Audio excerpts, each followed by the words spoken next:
Welcome to Dilshad sir official. आप लोग का स्वागत है दिलसाद सर ऑफिशियल में।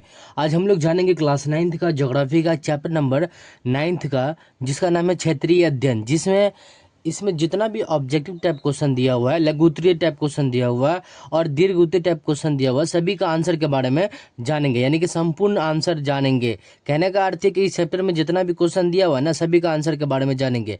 लेकिन अगर आप लोग इससे पहले वाला वीडियो जिसमें हम लोग चैप्टर 8 तक करवा चुके हैं, अगर आप लोग वहां तक का वीडियो नहीं देखे हैं तो आप जाकर देख सकते हैं। डिस्क्रिप्शन बॉक्स एवं प्ले लिस्ट दोनों में मिल जाएगा आपको इसका ये आंसर और इस चैप्टर बाय चैप्टर दिया हुआ है, ठीक है। तो इस तरह से हम लोग 1 से लेकर के 8 चैप्टर तक कर चुके हैं। तो आप लोग वहां पे जाइए, डिस्क्रिप्शन बॉक्स एवं प्ले लिस्ट वहां से देख सकते हैं।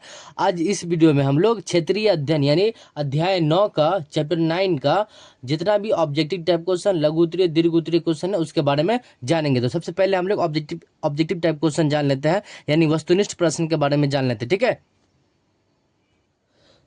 तो देखिए, अभ्यास प्रश्न में वस्तुनिष्ठ प्रश्न का सबसे पहला क्वेश्चन है कि क्षेत्र में जाकर इकट्ठे किए गए आंकड़ों को क्या कहा जाता है। ये इंपॉर्टेंट क्वेश्चन है कि कोई भी क्षेत्र में जाकर के जो आंकड़ा इकट्ठा किया जाता है ना, उसको क्या बोलते हैं। तो प्राथमिक आंकड़ा, यानी कि वो फर्स्ट आंकड़ा में आता है।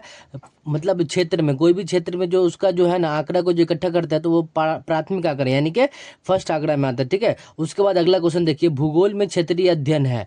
कहने का अर्थ है कि भूगोल में जो है ना क्षेत्रीय अध्ययन है, तो ये एक जो है ना, यह एक क्या है, उपागम है। क्या है, यह एक उपागम है, ठीक है। तो यानी कि वस्तुनिष्ठ प्रश्न इसमें दो ही तो दिया हुआ था, तो इस तरह से हम लोग दो गो ऑब्जेक्टिव क्वेश्चन के बारे में जान लिए। इसका आंसर होगा एक उपागम और इसका आंसर होगा प्राथमिक आंकड़ा, ठीक है। अब हम लोग लघु उत्तरीय प्रश्न में देखिए, लघु उत्तरीय प्रश्न में पहला क्वेश्चन है कि भौगोलिक अध्ययन में क्षेत्रीय अध्ययन के महत्व को स्पष्ट करें। तो देखिए, भौगोलिक अध्ययन में क्षेत्रीय अध्ययन के महत्व को स्पष्ट हम लोग कर लेते हैं पहले, ठीक है। उसका आंसर के बारे में जान लेते हैं।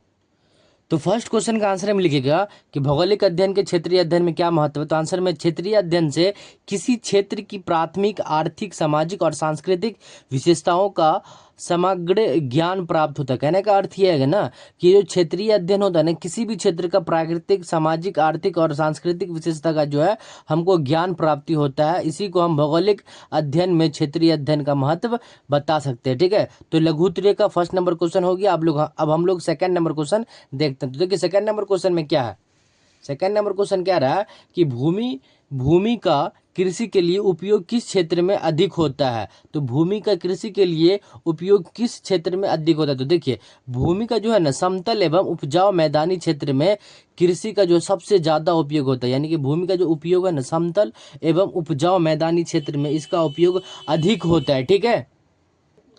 तो इस तरह से हम लोग दूसरा का आंसर भी जान लिए। अब हम लोग तीसरा का आंसर जानेंगे। देखिए, तीसरा क्वेश्चन क्या रहा है कि वायु प्रदूषण से किस प्रकार की हानि होती है। ये भी क्वेश्चन इंपॉर्टेंट है, कई मरतबा ये क्वेश्चन पूछे हुआ, ठीक है। तो वायु प्रदूषण से किस प्रकार हानि है। तो आंसर में लिखिएगा कि श्वास संबंधित रोग, यानी कि स्वास्थ्य संबंधित, सांस लेने में दिक्कत होती है। उसके बाद पर्यावरण प्रदूषण, पर्यावरण तो हमेशा प्रदूषण होता है वायु प्रदूषण से, तथा जलवायु परिवर्तन जैसे हानियां होती है। कहने का अर्थ है कि जलवायु परिवर्तन, मौसम परिवर्तन हो जाता है, जिससे सर्दी, जुकाम, बुखार ये सब आता रहता है वायु प्रदूषण से, ठीक है।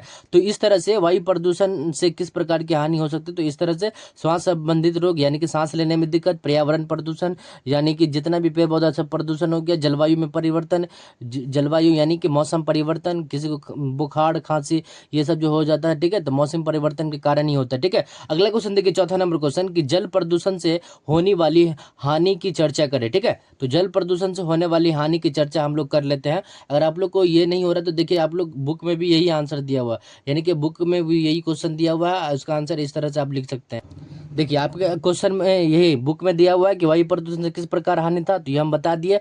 अब चौथा नंबर क्वेश्चन है कि जल प्रदूषण से होने वाली हानि की चर्चा करें। तो ये भी क्वेश्चन के बारे में हम लोग जानेंगे। देखिए, पूरा जितना भी अब ये बुक में दिया हुआ है ना, सभी का आंसर हम लोग जानेंगे और सभी का आंसर जानेंगे, ठीक है। जितने भी संपूर्ण क्वेश्चन आंसर हम जानेंगे इस वीडियो में, ठीक है।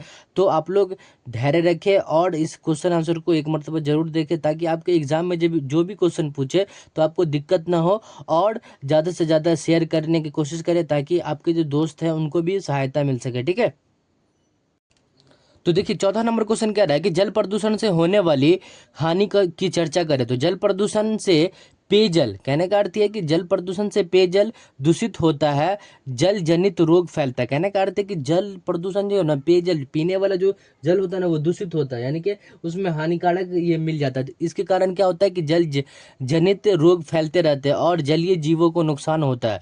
कहने का अर्थ है कि अगर हम नदी में कोई जहरीला पदार्थ फेंक देंगे तो जितना भी जलीय जीव है सब मर जाएगा। तो ये क्या हुआ कि दूषित हो गया, जल भी दूषित हो गया और जितना भी जीव है वो भी मर गया। तो यही कह रहा है कि जल प्रदूषण से पेयजल दूषित होता है, जल जनित रोग फैलते हैं और जलीय जीव को नुकसान पहुंचता है और वो मर जाता है। ठीक है, उसके बाद 5वां नंबर क्वेश्चन देख लेते हैं। देखिए इस तरह से आप लोग 5वां नंबर क्वेश्चन का आंसर लिखिएगा कि वर्षा जल का संग्रहण किस प्रकार किया जाता है। ये क्वेश्चन है कि वर्षा जल का संग्रहण किस प्रकार किया जाता है। आंसर में लिखिएगा कि छतों और खुले क्षेत्रों में वर्षा के जल को टैंक या कुएं या रिचार्ज पिट के एकत्र करके, कहने का अर्थ है कि छतें और खुले क्षेत्रों में वर्षा के जल को टैंक में रखना या कुएं में रखना या रिचार्ज पिट एकत्र करना, ये सब क्या है कि संग्रहण, वर्षा जल का संग्रहण इस प्रकार किया जा सकता है। ठीक है, तो ये था 5वां का आंसर। अब हम लोग 6 नंबर क्वेश्चन का आंसर जानेंगे जी।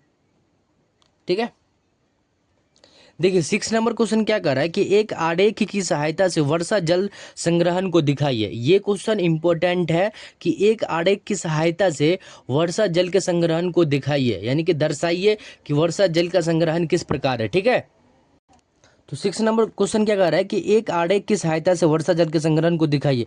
तो इस तरह आप लोग आंसर लिखिएगा कि वर्षा, यानी कि वर्षा जो होता है तो वो पहले कहाँ पे आता है, छत पे, उसके बाद छत के द्वारा जो है पाइपलाइन से, उसके बाद रिचार्ज यानी कि पीट या टैंक में भर जाता है और भूजल संग्रहण होता है। क्या होता है कि भूजल संग्रहण। तो इस तरह से आरेख आप लोग बना सकते हैं। पहले वर्षा, और वर्षा हमारे छत पे आता है, छत पे के पाइप से होते हुए नीचे टैंक वगैरह में गिर जाता है, या नीचे टैंक वगैरह नहीं तो भूजल में यानी कि भूमि पे गिर जाता है, मिट्टी पे गिर जाता है। तो इस तरह से हम लोग आरेख की सहायता से जल संग्रहण के बारे में लिख सकते हैं। ठीक है, अब हम लोग 7वां नंबर क्वेश्चन देखते हैं। देखिए 7वां नंबर क्वेश्चन में क्या कह रहा है कि क्षेत्रीय अध्ययन से आप क्या समझते हैं। ये भी क्वेश्चन इंपॉर्टेंट है। ठीक है, तो इस क्वेश्चन को आप लोग एक मरतबा जरूर देखिएगा कि क्षेत्रीय अध्ययन से आप क्या समझते हैं।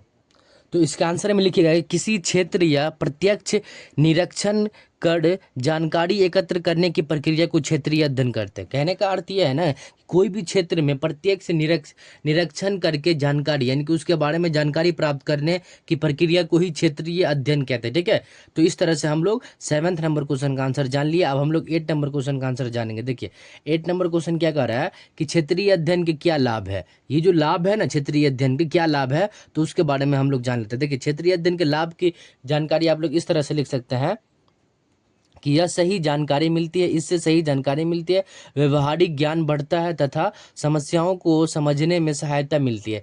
इससे क्षेत्रीय अध्ययन से हमको क्या लाभ मिला कि इससे सही जानकारी मिलती है, सही जानकारी मिलती है, व्यवहारिक ज्ञान बढ़ता है, यानी कि व्यवहारिक जो ज्ञान होता है ना वो बढ़ता है तथा समस्याओं को समझने में सहायता मिलती है। तो इस तरह से हम लोग लघु उत्तरीय क्वेश्चन का सभी का आंसर के बारे में जान लिए। आप लोग को हम बुक में भी दिखा देते हैं, 8 क्वेश्चन दिया हुआ है और 8 क्वेश्चन का आंसर हम लोग जान लिए।